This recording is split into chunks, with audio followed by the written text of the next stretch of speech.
अब हम इस वीडियो में पढ़ने वाले हैं वेरिएबल्स के बारे में। वेरिएबल्स क्या होते हैं? देखो, वेरिएबल्स है ना, एक कंटेनर टाइप होते हैं कि जिसमें आप कोई चीज़ रख दो तो वो चीज़ ऐसे मानी जाती है कि वो उस कंटेनर में रखी हुई है। जैसे कि उम, किसी मिर्ची के डिब्बे में, किसी डिब्बे में आपने मिर्ची रख दी तो वो ये नहीं बोलेंगे मिर्ची वहाँ रखी है, मिर्ची उस डिब्बे में रखी है। ठीक है, तो वो डिब्बे को पहले ढूंढा जाएगा। ठीक है, तब जाके मिर्ची मिली जाएगी। ठीक है, अब just like A is equal to 1। ठीक है, तो यहाँ पे कुछ नहीं आया है, मतलब अभी तो सिर्फ क्योंकि एक एक वेरिएबल है जिसमें हमने 1 को स्टोर करा दिया है। ठीक है, अब यहाँ पे हम जैसे प्रिंट कराएंगे ए को तो 1 आएगा। क्योंकि एक ए वो डिब्बा है जिसमें 1 रखा हुआ है। ठीक है, B is equal to 2।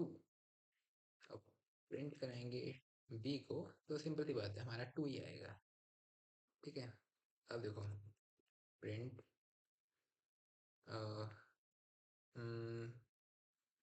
Print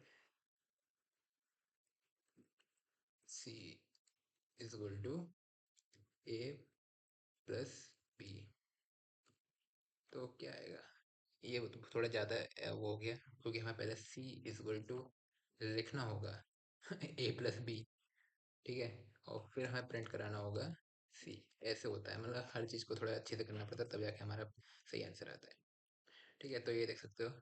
ठीक है, अब हम इसमें अगर डिलीट कर दें सी को, डिलीट सी, अभी सी की वैल्यू आ गई थी। ठीक है, तो अभी रुको रुको रुको, मैं आपको पहले करके बताया था। अब हम प्रिंट, जैसे हम सी को सिर्फ सी दबाएंगे तो यहाँ पे 3 आएगा, क्योंकि सी की वैल्यू हम डिफाइन कर ली है कि 3 है।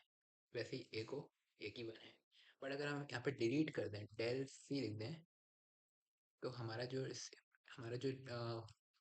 सी की वैल्यू है वो वैनिश हो गई, वो गायब हो गई। अब देखो, प्रिंट सी जैसे हम कराएंगे तो कुछ नहीं आएगा, क्योंकि हमने डिलीट कर दी है। जबकि ए को दबाएंगे तो आएगा, बी को दबाएंगे तो आएगा। ठीक है, वैसे ही हम्म, एक और चीज़ है।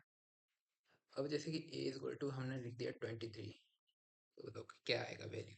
जबकि हमारे पास ए की वैल्यू पहले से ही 1 है। ठीक है, ए की वैल्यू पहले से हमने 1 डिफाइन कर दी है, पर हाँ अभी क्या आएगा बताओ? अब हमने ये दबाया तो क्या आएगा? 23, क्योंकि जो बाद में वैल्यू आती है वो हमारी प्राइमरी वैल्यू रहती है, तो वो मानी जाती है। ठीक है, अब अगर हम C is equal to A plus B करें तो बी की वैल्यू 2 है और ए की वैल्यू 23, 25 आएगा। ठीक है, प्रिंट सी। ठीक है, ओके गाइस, आई होप आपको यहाँ तक बहुत अच्छे से समझ में आ गया हो। ठीक है, moving on to the next. Okay, so next है कि जैसे कि कुछ एक्सेप्शंस हैं इसके अंदर, तो वो मैं बता देता हूँ। जैसे कि 1:1 हमने जैसे लिखा तो ए की वैल्यू तो 1 आ गई, पर क्या मतलब अंडरलाइन ए की वैल्यू जैसे 1 है, तो क्या अंडरलाइन ए प्रिंट होगा? यस होगा, यानी प्रिंट अंडरलाइन ए तो 1 है। ओके, ठीक है, सेम वैसे ही 5 = 1 हमने किया, तो ये एक्सेप्शन है। कोई भी नंबर वेरिएबल नहीं बन सकता, कोई भी नंबर वेरिएबल नहीं हो सकता। ठीक है, सो यहाँ पे जो है हमारा 5 जो वेरिएबल नहीं बन सकता, क्योंकि कोई भी नंबरिंग वेरिएबल नहीं बन सकती। ठीक है, चलो अब जैसे कि हमने डाला एज इक्वल टू 50। ठीक है, एज 50 है। अब हम प्रिंट कराएंगे एज को। ठीक है, ओ माय गॉड, यहाँ पे क्या दिक्कत है? यहाँ पे हमने एज को ही प्रिंट कराया, फिर भी प्रिंट क्यों नहीं हुई? क्योंकि यहाँ पे जो है एज ये बोल रहा है name age is not defined, did you mean as?